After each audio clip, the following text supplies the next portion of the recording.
የኢፌድሪ ህገ መንግስት የመከላከያ ሰራዊታችን ከየትኛውም የፖለቲካ ፓርቲ ወገንተኝነት ገለልተኛ አይደለም የሚባል ጥያቄዎች ብዙ ጊዜ ይነሳል። የኢትዮጵያ ወታደርን የኃይለ ሥላሴ ሰራዊት፣ የደርግ ሰራዊት፣ ትናንት የኢህአዴግ ሰራዊት፣ ዛሬ ደግሞ የብልጽግና ሰራዊት።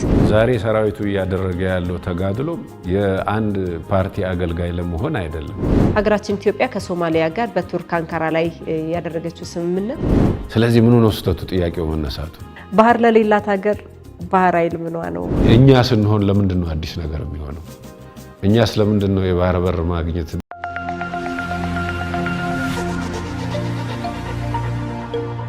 ወደ ቀዳሚው ጥያቄያችን ልለፍና እንደው የመጀመሪያ ጥያቄያችንን ከሰራዊታችን ተልዕኮ አንጻር ብናነሳው ደስ ይለኛል። ጀነራል፣ የኢፌድሪ ህገ መንግስት የመከላከያ ሰራዊታችን ከየትኛውም የፖለቲካ ፓርቲ ወገንተኝነት ነፃ ሆኖ ተልዕኮውን እንደሚያከናውን ይደነግጋል።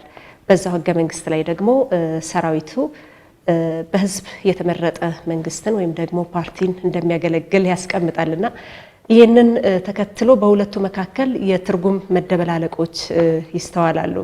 እርስዎ እነዚህን እንዴት ያብራሯቸዋል? በቅድሚያ ማንኛውም ሀገር ሰራዊት የሚመሰርተው አንድ 3-4 ነገሮችን ለማሳካት ነው። የመጀመሪያው ነገር የሀገሪቷን ነፃነት የማስጠበቅ ጉዳይ ነው። ነፃነት ስንል የሀገሪቷ ብሔራዊ ክብር መጠበቅ ይኖርበታል። እንደ አንድ አገር ጸንታ መቆየት ይኖርባታል። ስለዚህ ይህን ነፃነቷን ከማንኛውም ወራሪ ኃይል ተከላክሎ ለማቆየት ሰራዊት ይመሰረታል። ይሄ አንዱ ጉዳይ ነው። ሌላው ጉዳይ ደግሞ የህዝቡን ሉዓላዊነት የማስከበር ጉዳይ ነው። የህዝብ ሉዓላዊነት ስንል ህዝቡ በራሱ አገር ላይ የራሱን እድል በራስ የመወሰን መብቱ፣ ራሱን የማስተዳደር መብቱ ተከብሮ መቆየት ይኖርበታል። ከዚህ አንጻር ሰራዊት ሲደራጅ አንዱ ዓላማው የህዝብን ሉዓላዊነት የማስከበር ጉዳይ ነው። ሌላው አብሮ ተያይዞ ሊታይ ይችላል ከላይኞቹ ነጥቦች ላይ ግን እንደዚሁ የሀገሪቷን ዳር ድንበር የማስከበር ጉዳይ ታሳቢ ይሆናል። አገሪቷ የራሷ የግዛት ክልል ይኖራታል። በዛ የግዛት ክልል ደረጃ ዳር ድንበሯ ተከብሮ መቆየት ይኖርበታል። ይህን ዓላማ ለማሳካት ነው የሚደራጀው። ሌላው ዓላማ ደግሞ ይህም አብሮ ሊያያዝ የሚችል ጉዳይ ነው። እንግዲህ የውስጥ ችግር በሚያጋጥምበት ጊዜ በማንኛውም በየትኛውም ሀገር ከፖሊስ አቅም በላይ የሆነ ችግር ካለ ሰራዊት የውስጥ ሰላም የሀገሪቷን የውስጥ ሰላም ለማረጋገጥ ጣልቃ ይገባል። ይሄ በየትኛውም ዓለም የሚደረግ ነው። ስለዚህ እነዚህ መሰረታዊ ምክንያቶች ስላሉና የግድ አገር መከበር ስላለበት የሰራዊት የሚደራጅበት ዓላማ ነው። ከዚህ አኳያ እንግዲህ ገለልተኛ አይደለም የሚባል ጥያቄዎች ብዙ ጊዜ ይነሳል። ገለልተኛ አይደለም የሚባለው ጥያቄዎች የሚነሳው በፖለቲካ ልሂቃን አካባቢ ነው። እንግዲህ ተቋማት ሲገነቡ በተለይ በዲሞክራሲያዊ ስርዓት ነፃና ገለልተኛ ሆነው ይገነባሉ የሚል መሰረታዊ አስተሳሰብ አለ።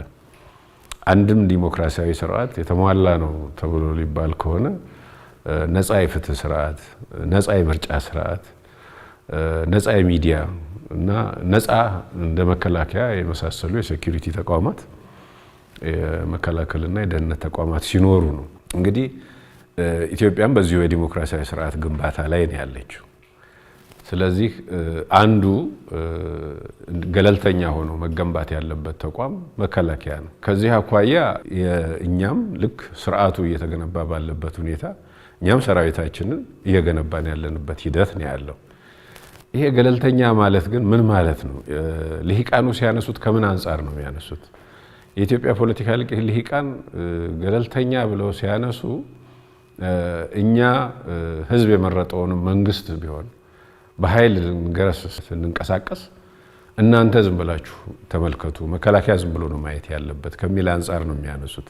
ይሄ በመሰረቱ ኢቭን እነዚህ የዳበረ ዲሞክራሲ ገነባን የሚሉ የምዕራብ ሀገሮች ሳይቀሩ ሰራዊቱ ህዝቡ ውስጣዊ ችግር ውስጥ ገብቶ አገሪቷ በምትናጥበት ጊዜ ዝም ብለው አይ ገለልተኛ ነህና ተቀመጥ የሚሉበት ሁኔታ አይታይም። በየትም ሀገር ይሄ ተደርጎም አያውቅም። ስለሆነም ታሳቢ የሚደረገው ነገር ፖለቲካ ፓርቲዎች በነፃ ተወዳድረው ገለልተኛ ሲባል መከላከያ ጣልቃ ሳይገባ የትኛውንም የፖለቲካ ፓርቲ ሳይደግፍ አንዱን ወደ ስልጣን ሳያመጣ የመጣውንም ሳያወርድ ለማስቀጠል ፕሮሰሱ በዛ ሂደት እንዲሄድ ለማድረግ ገለልተኝነቱን ጠብቆ ይቀጥላል ማለት እንጂ ወደ አመጽ ሲገባና ስርዓት አልበኝነት ሲነግስ የህዝብ ሰላም ሲናጋ የህዝብ ንብረት ሲወድም አገር ስትታመስ ቁጭ ብሎ ያያል ማለት አይደለም። ስለዚህ አጠቃቀሙ ላይ የቃሉ አጠቃቀም ላይ በተዛባ ሁኔታ የኛ የፖለቲካ ኤሊቶች የኛ የፖለቲካ ልሂቃን ሊጠቀሙበት ይፈልጋሉ። ስለሆነም ህገ መንግስታዊ ስርዓቱ አለ። ሰራዊቱ የተደራጀው ህገ መንግስታዊ ስርዓቱን ለመጠበቅ ነው። ስለዚህ ህገ መንግስታዊ ስርዓቱ ደግሞ የሚፈቅደው አካሄድ አለ። አካሄዱ ማንኛውም የፖለቲካ ድርጅት ወደ ስልጣን የሚመጣው በምርጫ ነው ይላል። ስለዚህ በምርጫ ያሸነፈው ኃይል አገሪቱን መንግስት ሆኖ ለማስተዳደር መብት ይኖረዋል። በዛ ጊዜ ደግሞ እንደ መከላከያ ያለው ተቋምም በመንግስት ታዘዛል። ስለዚህ መንግስት የሚሰጠውን ግዳጅ ይፈጽማል። ይሄ ነው መሰረታዊ አስተሳሰቡ። አለበለዚያ በምርጫ ሳይሳካልህ ከቀረህ ወይም ደግሞ የምርጫው ሂደት አልጣመኝም ባልክ ቁጥር እኔን ወደ ስልጣን አላመጣም ባልክ ቁጥር ኃይል እያደራጀ በትጥቅ አማራጭነት ወደ ስልጣን የሚመጣ ነው እንቅስቃሴ ካለ ይሄ እንደ ኢትዮጵያ ላለ ሀገር ለማንም ሀገር ቢሆን የሚበጅ አካሄድ ስላልሆነ የህዝብን ህይወት የወጣቱን ህይወት የሚቀጥፍ ንብረት የሚያወድም አገሪቷን እንደገና ከእድገት ወደ ኋላ የሚመልስ በድህነታችን ላይ ድህነት የሚጨምርልን የጦርነት አባዜ ውስጥ የሚያስገባን አካሄድ ስለሆነ መከላከያ ይሄንን መቆጣጠር ይኖርበታል። ስለዚህም መንግስት የሚሰጠውን ትዕዛዝ ይፈጽማል። ይሄ ማለት ለመንግስት ብቻ አገልጋይ የሆነ የህዝብ ግን አገልጋይ ያልሆነ ተደርጎ ሊወሰድ የሚገባው አካሄድ አስተሳሰብ አይደለም። ህዝብ የመረጠው መንግስት እስከሆነ ድረስ የሚታዘዘው ለህዝብ ነው ማለት ነው። ህዝብ ያልመረጠው መንግስት ከሆነ ሌላ ጉዳይ ነው። ስለሆነም ህገ መንግስታዊ ስርዓቱ ይከበር ሲባል ህዝብ የመረጠው መንግስት ህዝብን ያስተዳድር ማለት ነው። ህዝብ በመረጠው መንገድ ይተዳደር ማለት ነው። ዲሞክራሲያዊ አስተዳደሩ ላይ ወይም አሰራሩ ላይ ችግሮች ካሉ መፈታት ያለባቸው በፖለቲካዊ መንገድ ነው። ፖለቲከኞቹ የፖለቲካ ልሂቃኑ በተመቻቸላቸው ወይም ራሳቸው በሚያመቻቹት መድረክ ፖለቲካ ችግራቸውን ሊፈቱ ይችላሉ።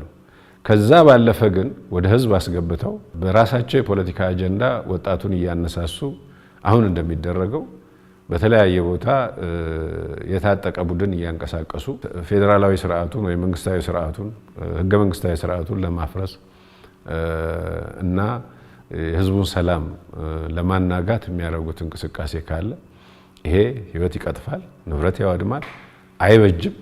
ስለሆነም እዚህ ጋር ገለልተኛ የሚባል አስተሳሰብ አይሰራም።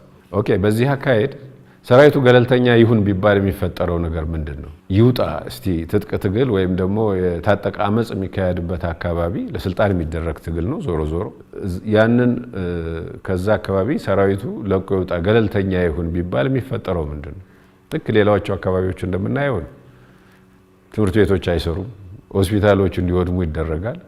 ያ የታጠቀ ቡድን ራሱን ኃይል ነው መመገብና ማኖር ያለበት። ስለዚህም የልማት ተቋሞችን ያፈርሳል፣ ባንኮችን ይዘርፋል፣ ለራሱ መጠቀሚያ ያደርጋቸዋል፣ መንገዶችን ይዘጋል። ከዛ በኋላ ህዝቡ እንዲጎዳ ያደርጋል። ስለዚህ በድህነታችን ላይ የበለጠ ቁስል እየፈጠረ ችግራችን እንዲባባስ ወደ ልማት እንዳንገባ እና ሰላማችን ጠቅላላው እንዲናጋ ህዝቡ እንዲጎሳቆል ያደርጋል። ይህንን የሚፈቅድ ያለ አይመስለኝም። ህዝቡም ይህን አይፈልግም። በተደጋጋሚም እየገለጸ ያለው ህዝቡ ይሄንን ነው። ስለሆነም በዚህ ጉዳይ ላይ ገለልተኛ መሆን ማለት ተቀመጥና ሀገር ይንደድ ከሆነ ይሄ ማንም የሚወስንበት ወይም የሚመረጥ ማካሄድ አይደለም። መንግስትም የተመረጠው ወይም ደግሞ ኃላፊነት ያለበት ስርዓት አልበኝነትን ለማስፈን አይደለም፣ ህግን ለማስከበር ነው። ስለሆነም ህግን ከሚያስከብሩ ተቋማት ደግሞ አንዱ መከላከያ ስለሆነ በዚህ መልክ ነው ወደ ግዳጅ እየገባን እየተሰማራን ያለ ነውና ገለልተኝነት የሚለው አስተሳሰብ በዚህ መልኩ መስተካከል ያለበት ይመስለኛል። የኢትዮጵያ ሰራዊት በተለይም ጦር ሰራዊቱ በመደበኛ ሆኖ ከተመሰረተ 117 ዓመታት ተቆጥረዋል። በእነዚህ 117 ዓመታት የውጭ ወረራን ጨምሮ የሀገር ውስጥ ሰላምን ለማረጋገጥ በርካታ ዋጋዎች ተከፍለዋል። በተለያዩ ስርዓቶች ውስጥም ሆኖ ቢሆን ስርዓቶቹ ሲወድቁ ግን ኢትዮጵያን ማስቀጠል ደግሞ ተችሏል። እውነታው የሆኖ ሳለ የኢትዮጵያ ወታደርን ምናልባትም ከኋላ ጀምሮ የኃይለ ሥላሴ ሰራዊት፣ የደርግ ሰራዊት፣ ትናንት የኢህአዴግ ሰራዊት፣ ዛሬ ደግሞ የብልጽግና ሰራዊት እየተባሉ የሚመጡ ነገሮች አሉና እንደዚህ ላይ አንድ ነገር ቢሉኝ ደስ ይለኛል። ጀነራል ምን ይላሉ? እንግዲህ ውትድርና በጣም ከባድ መስዋዕትነት የሚጠይቅ ተግባር ነው። አገር ችግር ላይ ሲወድቅ ሲጠራ የሚመጣ ወጣት ከሁሉም አይነት ወጣት ጋር አንድ ተደርጎ የሚወሰድ አይደለም። ያ ወጣት ሲሰለፍ ወደ መከላከያ መጥቶ አገሩን ሊከላከል ሲወስን ብቁ ዜጋ ነኝ፣ ህዝቤን መከላከል አለብኝ፣ አገሬን ማዳን አለብኝ ብሎ የሚመጣ ነው። ያ ወጣት ከመጣ በኋላ ደግሞ ውትድርና ሙያ ስልጠና ተሰጥቶት ይሰማራል። በተሰጠው ግዳጅ ተልዕኮ መሰረትም አገልግሎት ይሰጣል። በዛ ሂደት መቁሰል አለ፣ መሞት አለ፣ ድካም አለ። ቀላል ተግባር አይደለም። ዛሬም ሰራዊታችን በዚሁ መልክ ነው እየተንቀሳቀሰ ያለው። ከዚህ በፊትም የነበረው ሰራዊታችን በዛው መልክ ነው እየተንቀሳቀሰ የነበረው። ይህንን የመሰለ ከአንድ ብቁ ዜጋ ከአንድ የሚያኮራ ዜጋ የሚጠበቅ የአካል ድካም ላብ ብቻ ሳይሆን ደምን የመስጠት አካልን የማጉደል ህይወትን የመስጠት ተግባር በጣም ሊወደስ የሚገባው ተግባር ነው። ከዜጋም መሃል የተከበረ ዜጋ የሚያደርገው ነው። ሁሉ የሚያደርገው አይደለም ተደርጎ መወሰድ ያለበት። በዚህ ሂደት የኢትዮጵያን ሰላም ለማስጠበቅ ግዛት አንድነቷን ለማስከበር ዳር ድንበሯን ለመጠበቅ በተለያየ ጊዜ ሰራዊቱ ከተቋቋመበት ዘመን ጀምሮ በዚህ ውጣ ውረዶች ውስጥ አልፏል።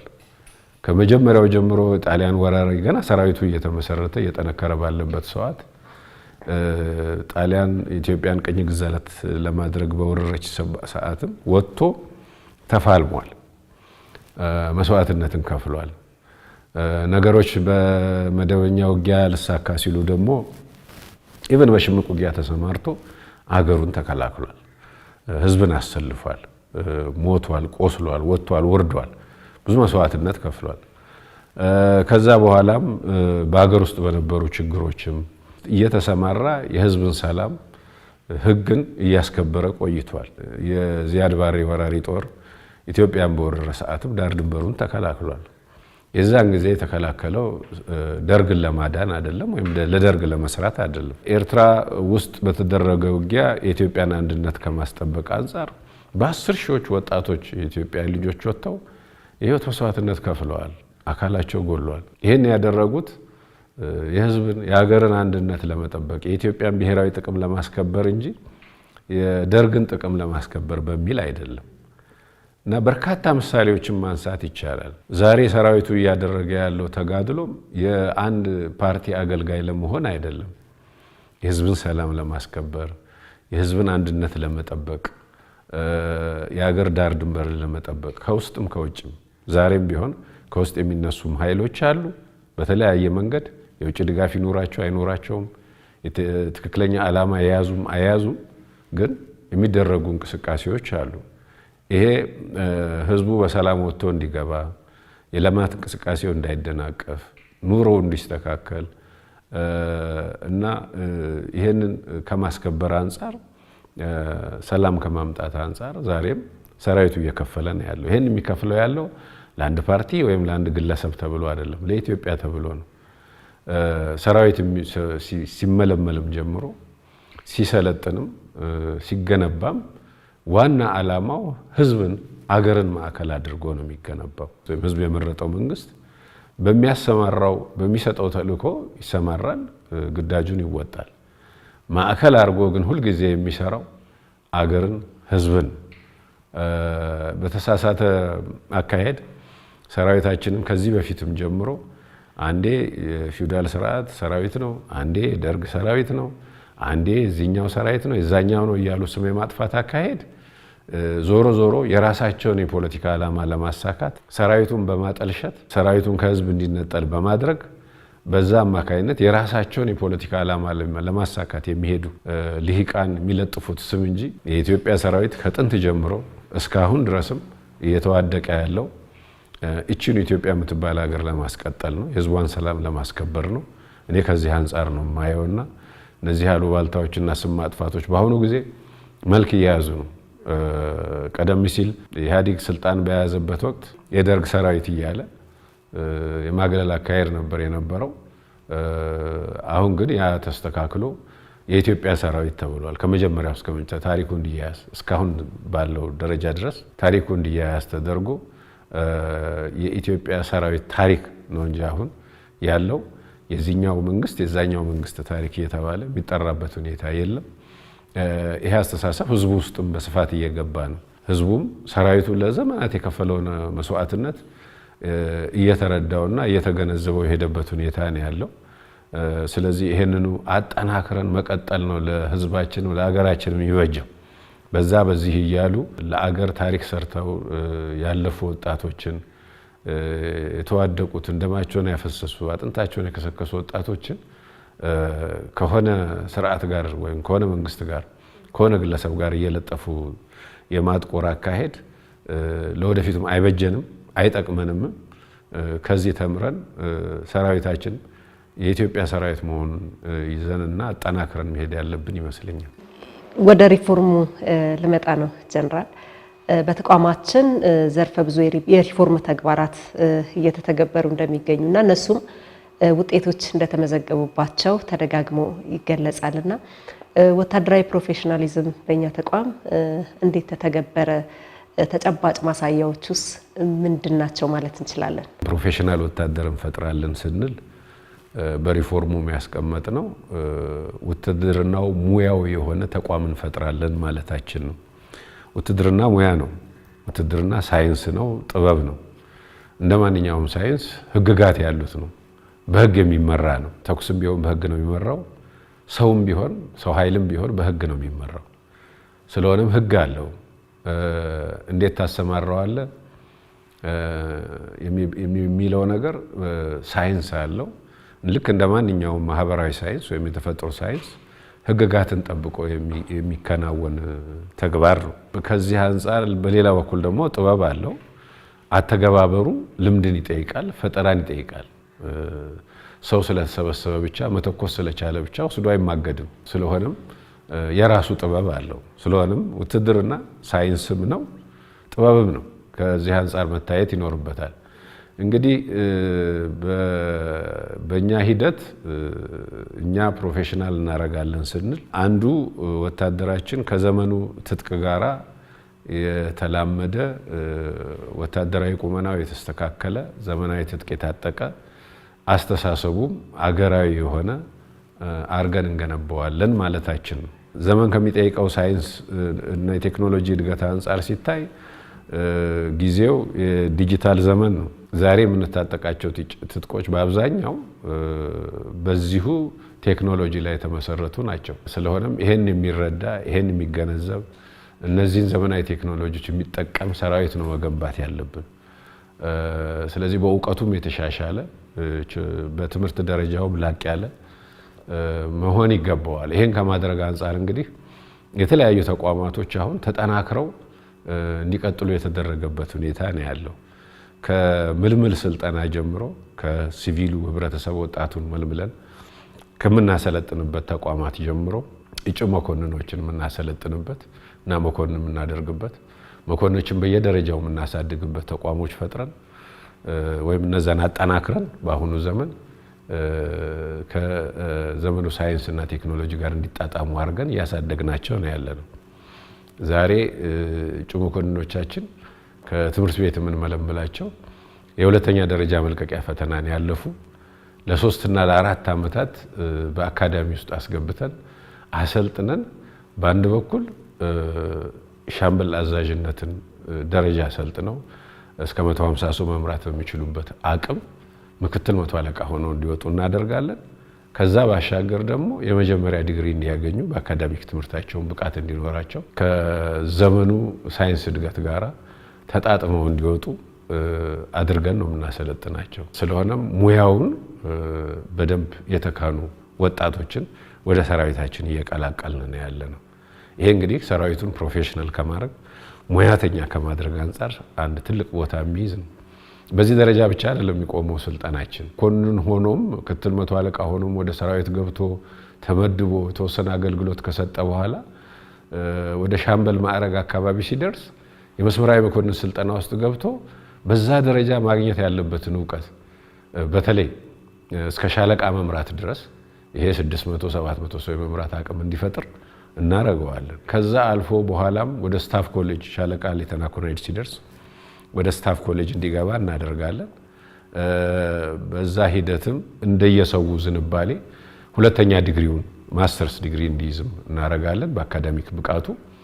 በሌላ በኩል ደግሞ በወታደራዊ ሙያው ክፍለ ጦር መምራት የሚያስችለው እስከ 10,000 ሰው ማስተዳደር፣ ማዋጋት፣ መምራት የሚያስችለው ዕውቀትና ችሎታ እንዲይዝ እና እንዲወጣ እናደርገዋለን።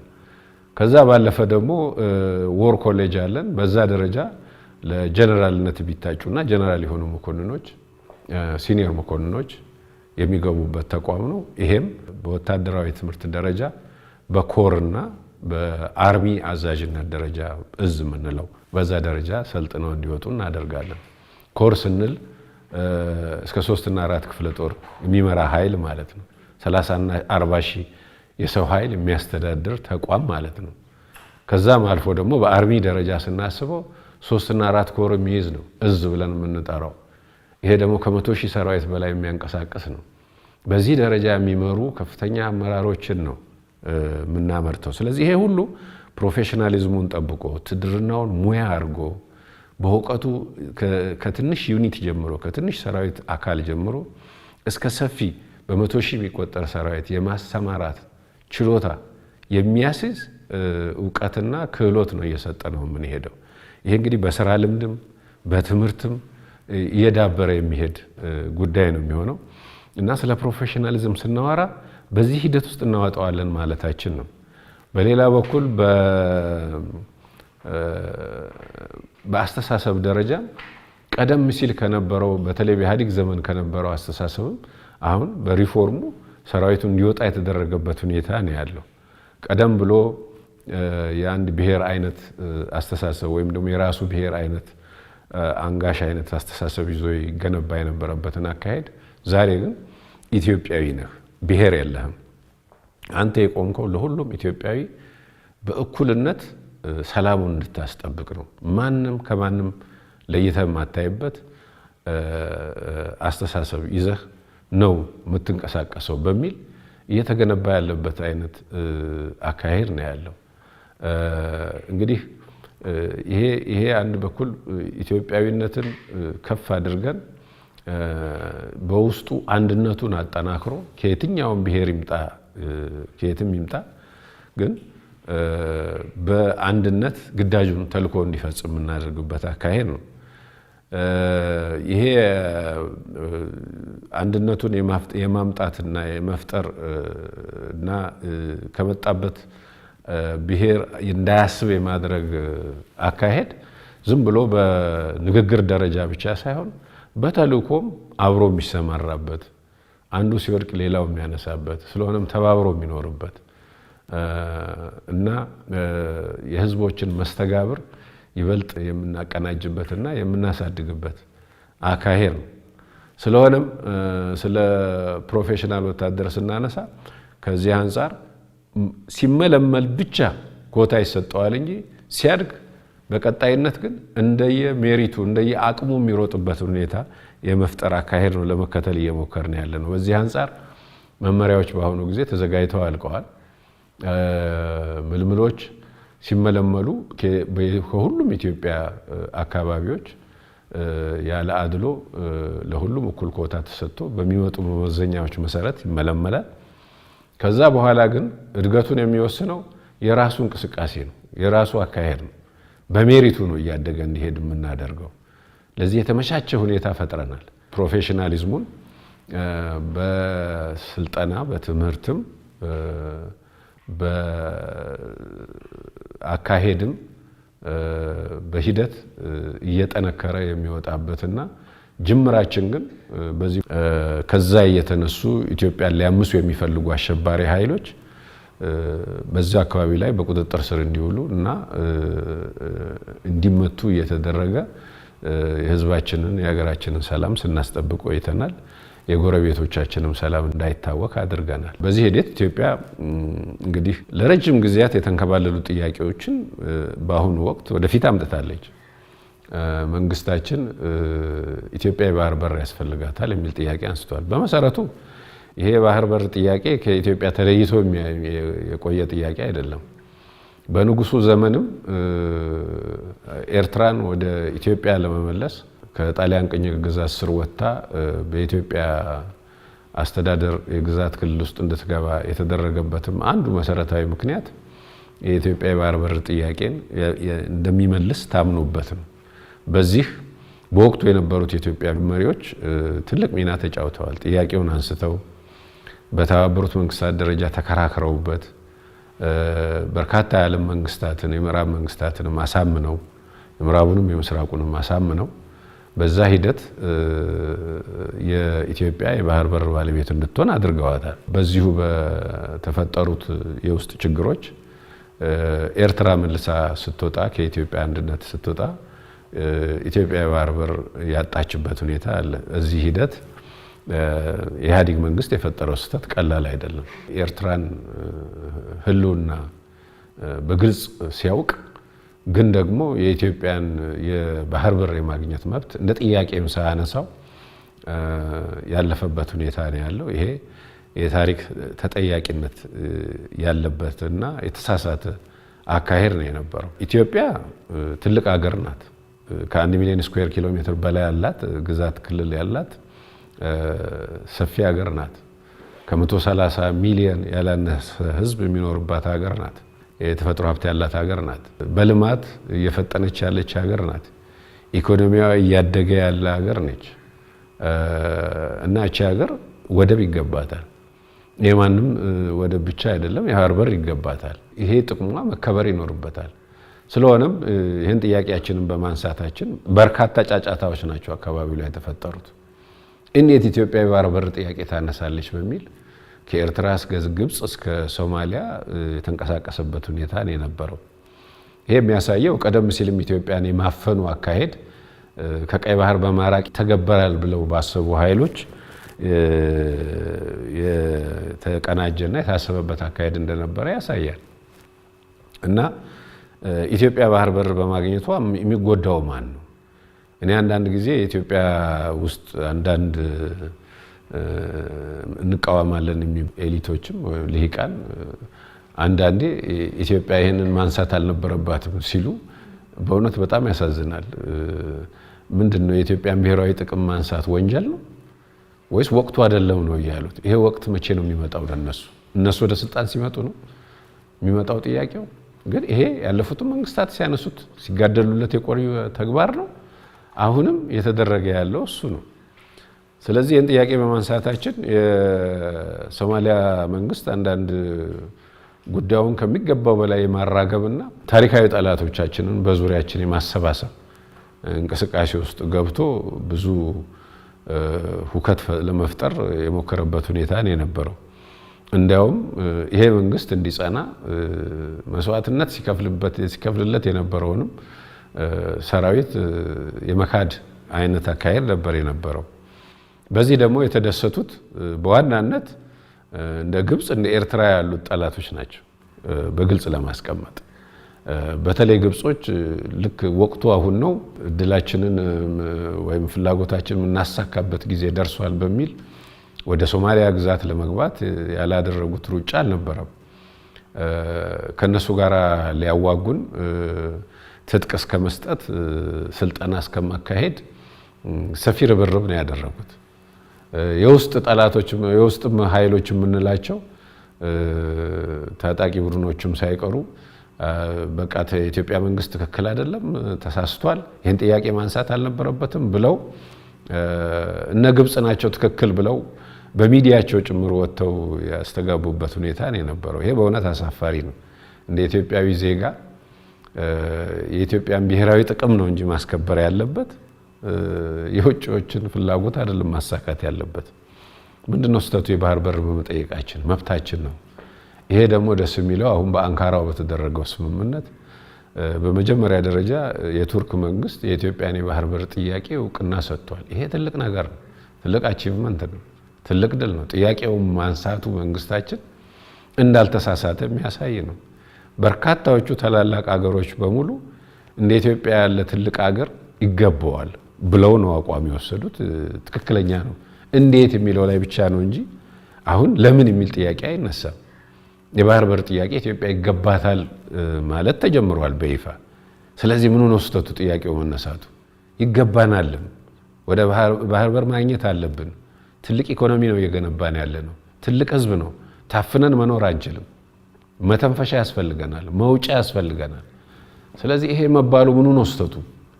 እና ከዚህ አኳያ የቱርክ መንግስት የወሰደው እርምጃ በጣም ጥሩ ነበር። እዛ በመሄዳችን መንግስታችን እዛ ሄዶ ስምምነት ላይ በመድረሱ አንዱ ትልቅ አገኘን የሚባለው ጥቅም እውቅናው ነው።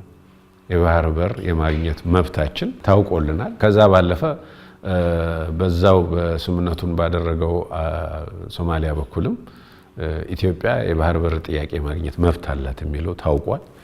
በሌላ በኩል ከዛሬ ድረስ የኢትዮጵያ ሰራዊት የከፈለውን መስዋዕትነት ሶማሊያ ውስጥ ገብቶ የፈጸመውን ተልእኮ የማጣጣሉ ነገር ቀርቶ ኢትዮጵያ ለሶማሊያ ሰላም የከፈለችው መስዋዕትነት ተገቢው ክብር ይሰጠዋል በሚል ስምምነቱ ላይ እንዲገባና እንዲገለጽ ተደርጓል። ከዚህም ባሻገር ከስምምነቱ በስተጀርባ ሆነው ማለት ስምምነቱን የሚጻረሩ የነበሩት ኃይሎች ግራ ተጋብተዋል። ስለሆነም ከዛ በኋላ እንደ ግብጽ የመሰሉት ታሪካዊ ጠላቶች እስቲ ወደ ቀይ ባህር የሚመጣውን ሀገር የሚወስን ማን ነው ብለው ወጥተው እስከ መፎከርና ኢትዮጵያ አይገባትም ብለው በግልጽ እስከ መናገር ደርሰዋል። ይሄ በጣም በጣም የሚያስተዛዝብና የሚያሳዝንም ነው። እነዚህ ኃይሎች ተዘጋጅተው የነበሩት በሶማሊያ በኩል ያለው ሆነው በሶማሊያ በኩል አድርገው ፕሮክሲ ዋር የሚባለው አይነት ሶስተኛ ወገን ጦርነት ለማካሄድ ነበር ኢትዮጵያ ላይ እቅዳቸውና ፍላጎታቸው ይሄ ነበር። በስመ ሰላም ማስከበር ተልእኮ ብለው ኃይላቸውን ወደዛ ለማስገባትና እኛን ለማመስ አይነት ነበር ዝግጅታቸው የነበረው። ይሄን የከሸፈባቸው በመሰረቱ ማን ሰላም አስከባሪ ሆኖ እዛ ይሰማራ የሚለው ነገር ውሳኔው የአፍሪካ አንድነት ድርጅትና የተባበሩት መንግስታት ድርጅት ጉዳይ ነው። ግን ደግሞ የሶማሊያ ሰላም ኢትዮጵያ ከሌለችበት እንደማይረጋገጥ ደግሞ ያ ስምምነት ግልጽ አድርጓል። ኢትዮጵያ ካልተቀበለች በስተቀር እዛ አካባቢ ላይ የጸና ሰላም ይኖራል ብሎ ማሰብ ዘበት ነው፣ የሚሆን ነገር አይደለም። ኢትዮጵያም ጥቅሟን አሳልፋ አትሰጥም። ማንም ኃይል እዛ ሰፍሮ ኢትዮጵያን እንዲጎነትል እድል አትሰጥም። ይሄ ለማንም ግልጽ ሊሆን ይገባል።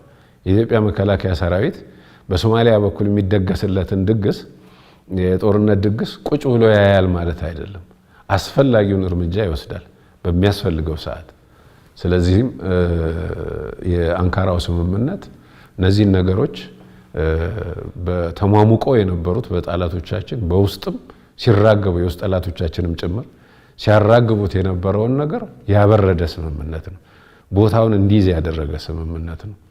ስለሆነም ለኢትዮጵያ ሕዝብ ይጠቅመዋል። እኛ ከማንም ጋር ጦርነት አንፈልግም፣ በሰላም መኖር ነው የምንፈልገው። እነዚህ ኃይሎች ደግሞ የውስጥም ሆኑ የውጪ የሚንጫጩበት ዋና ምክንያት የኢትዮጵያን ብሔራዊ ጥቅም ከመጻረር አንጻር ነው።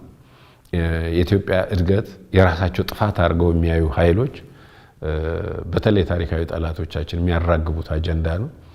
ለዚህ ግን እጁን የሚሰጥ የለም። መንግስታችን አንካራ ላይ ሄዶ ያን ስምምነት በማድረጉ ቅር የተሰኙ ያልተደሰቱ ሊኖሩ ይችላሉ። ግን ለኛ ግን ትልቅ ውጤት ነው።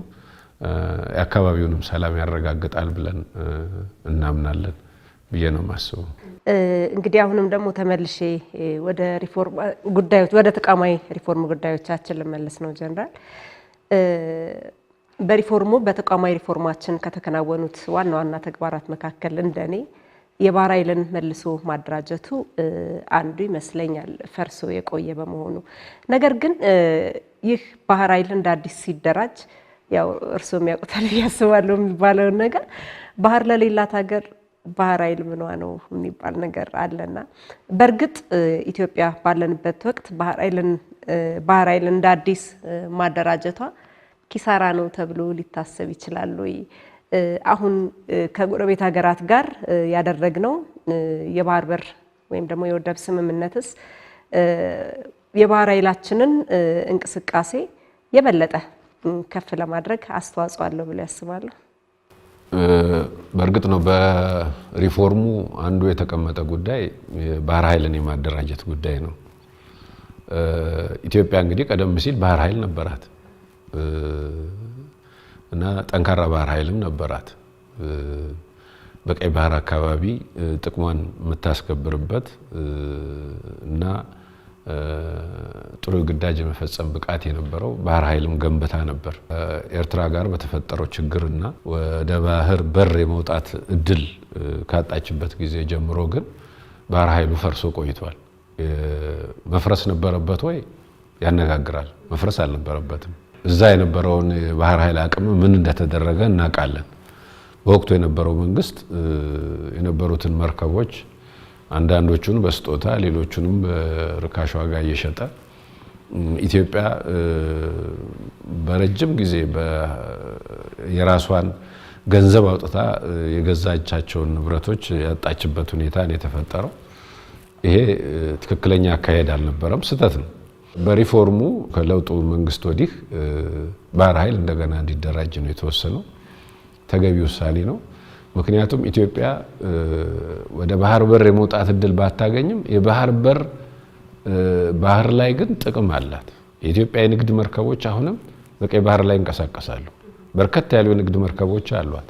ከምስራቅ እስከ ምዕራብ እየተንቀሳቀሱ የኢትዮጵያን የወጪ ንግድ ሸቀጦች ነው የሚወጡ ገቢ ንግዷንም የሚያቀላጥፉ የንግድ መርከቦች አሏት። እነዚህን መርከቦቿ በሰላም ተንቀሳቅሰው ወደ ወደቦቻቸው ወደሚመጡ የሚያራግፉበት ወደ መምጣት አለባቸው ወይም ወደሚጭኑበት ወደ መምጣት አለባቸው። ስለሆነም ይሄን የባህር ላይ ጥቅሟን ማስከበር አለባት። ከዛም ባሻገር በባህር አድርጎ ወደ ኢትዮጵያ የሚቃጡ ችግሮች ሊኖሩ ስለሚችሉ ይሄን አካባቢ በራሷ ቁጥጥር ስር ማስገባት መቻል አለባት።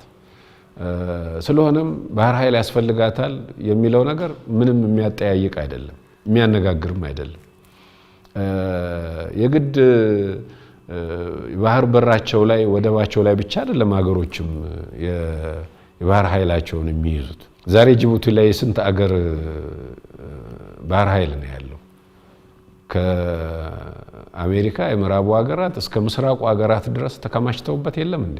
ይሄን የራሳቸው ባህር በር ስለሆነ ነው እንዴ ባህር ኃይላቸውን እዚህ ያመጡት? ስለዚህ ኃይሉ ስላላቸው የትኛውን ቦታ ላይ አንቀሳቅሰው ኪራይ ከፍለው በሆነ መንገድ ባገኙት አጋጣሚ ሁሉ ባህር ኃይላቸውን አስፍረው የባህር ላይ ጥቅማቸውን ያስከብራሉ። እነሱም እኮ ቀይ ባህር ላይ መጥተው ሲይዙ ባህር መደብ ሲፈጥሩ የባህር ኃይል መደብ ሲፈጥሩ ዋና ዓላማቸው በቀይ ባህር ላይ የሚተላለፈውን ንግዳችንን የንግድ መርከቦቻችንን ዋስትና እናረጋግጣለን ብለው ነው። እዛ አካባቢ የሚደረጉ ውንብድናዎች ካሉ ይሄን እንቆጣጠራለን፣ የሚደርስብንን ጥቃት እንከላከላለን። ከዛም ካለፈ ደግሞ በሪጅኑ ላይ የሚነሳ ግጭት ካለም ያን ግጭት እንቆጣጠርበታለን ብለው ነው እየመጡ እያሰፈሩ ያሉ። ስለዚህ እኛ ስንሆን ለምንድን ነው አዲስ ነገር የሚሆነው? እኛ ስለምንድን ነው የባህር በር ማግኘትና የባህር ኃይል መመስረት የምንከለከለው? ስለዚህ ባህር ኃይል መደራጀቱ ከዚህ አኳያ ምንም ስህተት የለውም። የባህር በር ማግኘትም ጉዳይ ጥያቄው ቀርቧል፣ ተነስቷል። ብዙዎቹ ሀገሮች አምነውበታል። አፈጻጸም ላይ ችግር ሊኖረው ይችላል፣ ሊያንገታግተን ይችላል፣ ጊዜ ሊወስድ ይችላል። ግን ኢትዮጵያ የባህር በር የማግኘቷ ጉዳይ ደግሞ የግድ ነው፣ ማግኘቱ አይቀርም። ይሄ ቅድም እንዳልኩት ይሄ ትልቅ ህዝብ፣ ይሄ ትልቅ ሀገር ታፍኖ ሊኖር አይችልም። የባህር በር እናገኛለን።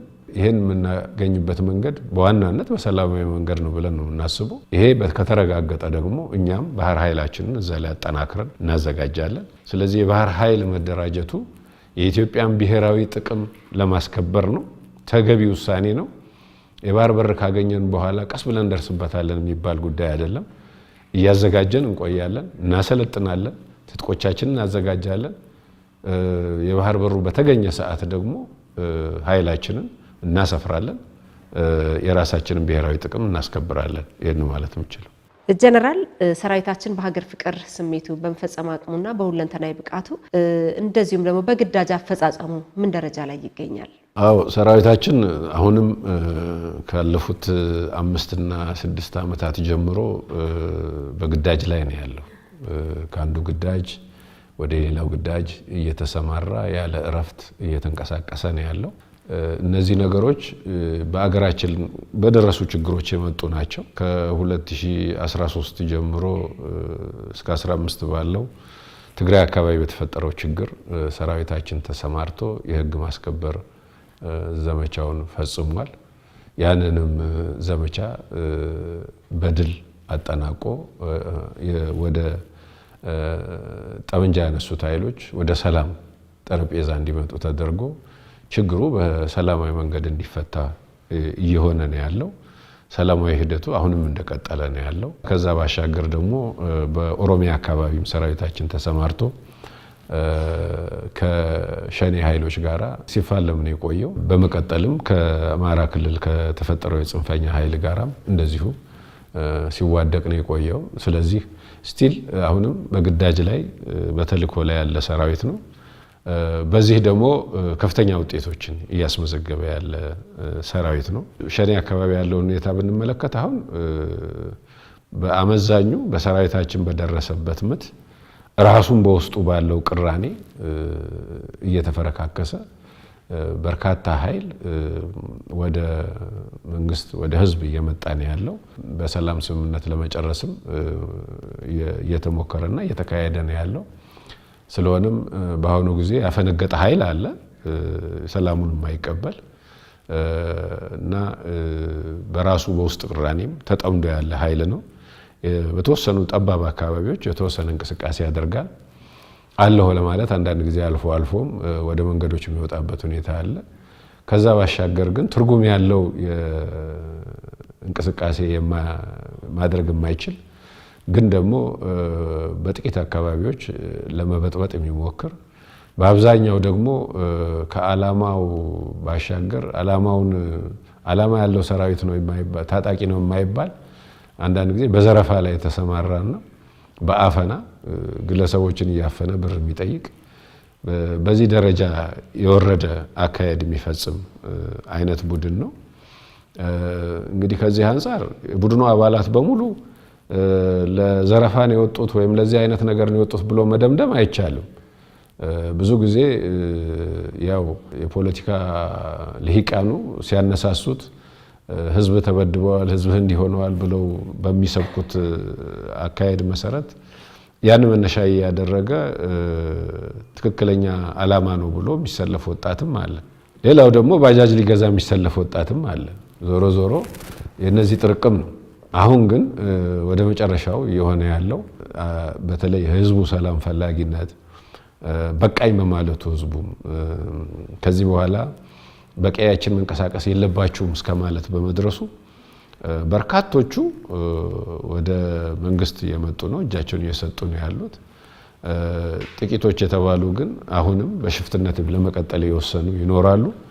እነዚህን ደግሞ ያው ሰራዊቱ አሁንም ሌት ተቀን እየተከታተለ እነዚህን እጅ ለማሰጠትና ለመደምሰስ እየተንቀሳቀሰ ያለበት ሁኔታ ነው ያለው። በአማራ ክልል የሚንቀሳቀሰው ጽንፈኛ በዚሁ ደረጃ ነው አሁንም ያለው። ከዚህም አካባቢ እነዚህም ቡድኖች በመሰረቱ እዚህ አካባቢ የተሰለፉ ወጣቶች ልክ በተመሳሳይ ኦሮሚያ አካባቢ እንዳሉት ወጣቶች ናቸው። የህዝብ ዓላማ ነው ብለው በፖለቲካ ኤሊቱ ለስልጣኑ ሲል ሲቀሰቅሳቸው አማራን ህዝብ እንታደጋለን ብለው የገቡ አሉ በቅንነት። ግን ደግሞ ዋናዎቹ የሚያሰማሯቸውና የሚያሰልፏቸው ኃይሎች ደግሞ ለራሳቸው በወጣቱን አስጨርሰው ወደ ስልጣን ለመምጣት መሆኑን ሳይገነዘቡ የሚሰማሩበትና ለእልቂት የሚዳረጉበት ሁኔታ አለ። ይሄ ነገር ግን አሁን ወርዶ ወደ ሽፍታ ደረጃ ታጠቀ የሽፍታ ቡድን አይነት በመሆን ያለ ነው። እዚህም አካባቢ በየጎጡ የተደራጀና እርስ በርሱ ሲባል ላይ የሚውል ነው።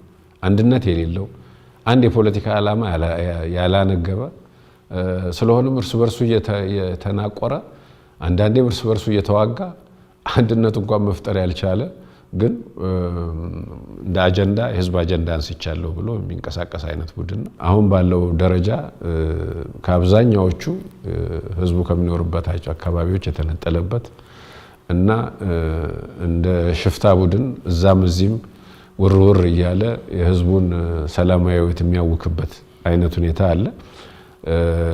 ሰራዊታችን ይህንን በሚገባ የመታ የተቆጣጠረ ያለበት ሁኔታ ነው የሚታየው። መሪዎቹ እነዚህ የታጣቂው ቡድን መሪዎች ነን የሚሉት በእውነት መምራት አይደለም መነጋገር ራሱ ያልቻሉበት ሁኔታ ነው ያለው።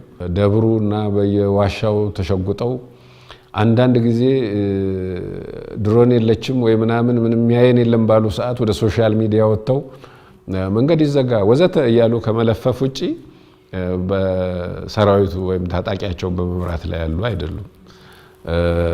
በዚህ አድርገው ህዝቡን የማደናገር ወጣቱን በተለይ ለማሰለፍ የመሞከር እንቅስቃሴ ነው ያለው።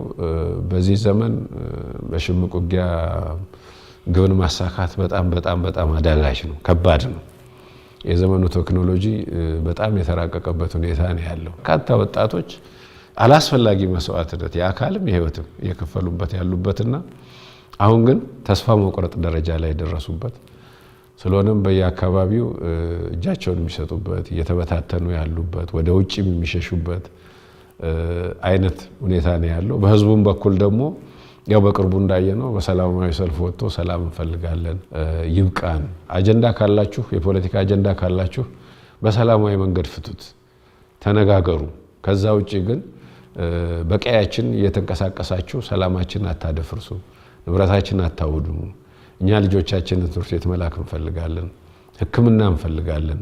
ወላድ በመንገድ እየሞተችብን ነው፣ ሆስፒታል ማድረስ አልቻልንም። የእናንተ የሽፍትነት እንቅስቃሴ እኛን ከመረበሽ ያለፈ ምንም ውጤት ሲያመጣ አላየንም እያለ ልጆቻችንም ከህይወታችሁ ያስፈልገናል፣ ከዚህ ተግባር መውጣት አለባችሁ እያለ ተቃውሞውን የገለጸበት ሁኔታ ነው ያለው። የሚቀር ተግባር ይኖራል። የሚቀረው ተግባር ምንድን ነው? በአሁኑ ወቅት ሰራዊቱ ዋነኛውን ተልእኮውን ይሄ ታጥቆ የሚንቀሳቀሰውን ቡድን በመደምሰሱ ረገድ ግዳጁን እየፈጸመ ያለበት ሁኔታ ነው ያለው። ይህን ተክቶ ግን አካባቢው ማረጋጋት ያለበት በየአካባቢው የተመደበው ሚሊሻና ፖሊስ ነው። ይሄ ከህዝቡ ጋር ሆኖ የየመንደሩን ጸጥታ ራሱ ማስከበር አለበት። መንገዶችን በአካባቢው የሚያልፉ መንገዶችን መቆጣጠር መቻል አለበት። መከላከያ በየጊዜው ኃይል እየመደበ እያንዳንዱ መንደርና ወረዳ፣ ቀበሌ፣ ከተማ እየጠበቀ ሊኖር አይችልም። ግዳጁም አይደለም። ይሄ ግዳጅ በመሰረቱ የሚሊሻና የፖሊስ ግዳጅ ነው። ስለዚህ ከዚህ ስራ መውጣት እንዳለብን አምነናል፣ እንወጣለን። ይህን ስናደርግ ግን የአካባቢው ታጣቂ ሚሊሻው፣ ፖሊሱ ኃላፊነቱን መረከብ መቻል አለበት። ስለሆነም አሁን ያለንበት ምዕራፍ ይህንን አስቻይ ሁኔታ በመፍጠር ክልሎቹ በራሳቸው የራሳቸውን ጸጥታ እየተቆጣጠሩ የሚሄዱበት ከነሱ አቅም በላይ የሆነ ግን የተደራጀ የተቧደነ ግን ኃይል ብቅ የሚል ካለ ይህንን ግን መከላከያ እየተሰማራ የሚመታበት ከዛ ባሻገር ግን እኛ ሰራዊታችንን በካምፕ ሰብስበን ወደ ስልጠና የምንገባበት ሁኔታ ነው መፈጠር ያለበት የሚል ነው እያሰብንና እያቀርን እያካሄድን ያለ ነው። ከዚህ አንፃር እንግዲህ ይሳካል፣ ሰራዊታችንም ረፍት ያገኛል ብለን እናስባለን። በእርግጥ ሰራዊታችን አጋጣሚው መጥፎ ቢሆንም በዚህ ውጣ ውረድ በአካል ብቃቱ፣ በተኩስ ብቃቱ፣ በስልታዊ ብቃቱ፣ በግዳጅ አፈጻጸሙ በጣም ጠንክሯል። ይሄ በአንድ በኩል እድል ተፈጥሯል። ሰራዊታችንን ለማጠናከር ጥሩ ተሞክሮ ያገኘ እንዴት መሬትን መጠቀም እንዳለበት፣ እንዴት ስልታዊ እንቅስቃሴ ማድረግ እንዳለበት እንዲካን እድል ሰጥቶታል። ይሄ አጠናክሮናል። በሌላ በኩል ግን እረፍት ነስቷል። ልክ ነው። ስለዚህ ሰራዊታችንም በፍጥነት ተልእኮውን ፈጽሞ ወደ የካምፑ ወደ የጦር ሰፈሩ ተሰብስቦ ለሌላ ግዳጅ መዘጋጀት፣ መሰልጠን፣ እንደ ሰው መኖር ማረፍ ይኖርበታል። ይሄ ደግሞ በቅርቡ ይሳካል ብዬ አምናለሁ። ስለሆነም የአካባቢ ኃይሎች የአካባቢ ሚሊሻ፣ ፖሊስ ወዘተ የሚባሉ መስተዳድሮች የራሳቸውን አካባቢ በራሳቸው ጸጥታቸውን እያስከበሩ ወደሚሄዱበት ምዕራፍ ደረጃ ላይ ደርሰናል አሁን ብዬ ነው። እንግዲህ ጀነራል እኔ ያሉኝን ጥያቄዎች ጨርሻለሁ። ምናልባት እርስዎ ግን ቀረ የሚሉት ሀሳብ ካለ እድሉ ልስጥዎት። ብዙ ነገር ብለናል። እንግዲህ የምንመኘው ህዝባችን ሰላም እንዲያገኝ ነው። ኢትዮጵያ ትልቅ ሀገር ናት። ትልቅ የተፈጥሮ ሀብት ያላት፣ ሰፊ የተፈጥሮ ሀብት ያላት፣ በርካታ ህዝብ ያላት ትልቅ ሀገር ነች። እቺ ሀገር የማደግ እድል ሊሰጣት ይገባል። ዋናው ጠላታችንም ድህነት ነው እና መረባረብ ያለብንም ከድህነት ለመውጣት ነው። ስለዚህ ለዚህ ደግሞ ሰላም ያስፈልጋል። ስለዚህ ወደ ሰላማዊ መንገድ መግባት አለብን። የፖለቲካ ባህላችን የሚያሳዝን ነው። ሁልጊዜ የኛ ፖለቲካ ኤሊቶች ወይም ልሂቃን የሚባሉት ያው በተወራረሰ መንገድ ያዩት ስልጣንን በኃይል የመያዝ ጉዳይ ነው። ግን ከዚህ አጀንዳና አስተሳሰብ ወጥተን ልክ እንደ ሰለጠነው ዓለም ተፎካክረን በፖለቲካ በሚዲያ መድረኮች ላይ ተጨቃጭቀን በተኩስ ሳይሆን በምርጫ በህዝቡ ይሁንታ ወደ ስልጣን የምንመጣበት ሁኔታ መመቻቸት ይኖርበታል። ህገ መንግስታዊ ስርዓቱ መጠንከር ይኖርበታል። ተቋማት መጎልበት አለባቸው። ገለልተኛ የሆኑ ተቋሞች መጠናከር ይኖርባቸዋል። ይህም በማድረግ ዲሞክራሲያዊ ስርዓቱን የማጠናከርና ህዝባችን ወደ ሰላም ሄዶ ወደ ልማት ብቻ የሚያተኩሩበት መንገድ መመቻቸት ይኖርበታል። ዛሬ የሶሻል ሚዲያ ዜናዎች እዚህ ቦታ እዚህ ሆነ እንዲሆነ የሚባለውን ብቻ መከታተል ሳይሆን የሶሻል ሚዲያውን ለልማት መጠቀም ይኖርብናል፣ ለእድገት መጠቀም ይኖርብናል፣ ለግል ቢዝነሳችን ማስተዋወቂያ መጠቀም ይኖርብናል እንጂ እርስ በርስ ለመፋጀት አንዱ ላይ ለማነሳሳት መጠቀም አይኖርብንም። ይሄ ለማንም አይጠቅምም። ጥቂት ሰዎችን ጥቂት ልሂቃንን ወደ ስልጣን ለማምጣት ተብሎ በርካታ ወጣት ህይወቱን መገበር የለበትም፣ አካሉን ማጉደል የለበትም። ይሄ ለማንም አይበጅም፣ ለራሱም ለቤተሰቡም ለአገርም የሚበጅ ነገር አይደለም። ስለሆነም ርብርባችን ሁሉ አገራችንን ትልቅ ለማድረግ እና ከድህነት ለመውጣት ይሄ አሁን ካለብን የኑሮ ችግር ለመላቀቅ ነው መንቀሳቀስ ያለብን እና ሰራዊታችንም ከዚህ ከውስጥ እንቅስቃሴዎች ወጥቶ ብዙ ጠላቶች አሉን የሚያሰፈስፉ፣ ለነዚህ ነው መዘጋጀት ያለበት እና ለዚህ ጊዜ ማግኘት ይኖርበታል፣ ማረፍ ይኖርበታል። እሱም ግዳጁን በፍጥነት ፈጽሞ ለዚህ ምቹ ሁኔታ መፍጠር ይኖርበታል። ይሄንንም በቅርቡ እናሳካዋለን ብዬ ገምታለሁ። ዋናው ነገር ህዝባችን ሰላም ፈላጊ ነው። ምቹ ሁኔታ አለ አሁን በሁሉም አካባቢ፣ በሁሉም የኢትዮጵያ አካባቢዎች ትግራይ ይሁን አማራ ይሁን ኦሮሚያ ይሁን ደቡብ ይሁን ሶማሌ ይሁን በሁሉም አካባቢዎች የኢትዮጵያ ክልሎች በጋምቤላው በቤኒሻንጉል በሁሉም አቅጣጫዎች የሚታየው ድባብ በጣም ደስ የሚል ነው። ህዝቡ ሰላም ይፈልጋል። በቃኝ ብሏል። ተውኝ፣ ለእናንተ የፖለቲካ ስልጣን ጭቅጭቅ እኔን አታምሱ፣ በሰላም ልኑርበት፣ ልልማበት፣ ልለወጥበት፣ ኑሮዬን ልምራበት እያለ እየጠየቀ ያለበት ሁኔታ ነው ያለው። ይሄ በጣም ምቹ ሁኔታ ነው። ሰራዊታችንም ከምን ጊዜውም በላይ ደግሞ ግዳጁን ለመፈጸም ሌትና ቀን እየተንቀሳቀሰ ያለበት ሁኔታ ነው ያለው። እነዚህን ነገሮች ተጠቅመን አገራችንን ወደ ሰላም በማምጣት ህዝቡም የአካባቢውን ሰላም በማረጋገጥ በኩል የበኩሉን አስተዋጽኦ እያደረገ ለልማቱ እንዲነሳሳ ከዚህ ከውዝግቦች እንድንወጣ እና ሂደታችን አገራችንን የማሳደግ እንዲሆን ምኞቴን እገልጻለሁ እና በዚህ በኩል ሰራዊቱ ተልእኮውን ይወጣል፣ መከላከያ ግዳጁን ይፈጽማል። ህዝባችንም ከጎናችን እንደ ወትሮ ሁሉ ተሰልፎ የራሱንም ሰላም እውን እንዲያደርግ ጥሬን አቀርባለሁ። አመሰግናለሁ። የኢፌዴሪ ጦር ኃይሎች ጠቅላይ ኤታማዦር ሹም ወታደራዊ አማካሪና የተኩስ አመራር ኃላፊ ክቡር ሌተናንት ጀነራል አለምሸት ደግፌ ለሰጡን ጊዜ እንደዚሁም ደግሞ ለማብራሪያዎት እጅግ አድርገን እናመሰግናለን። ክቡራን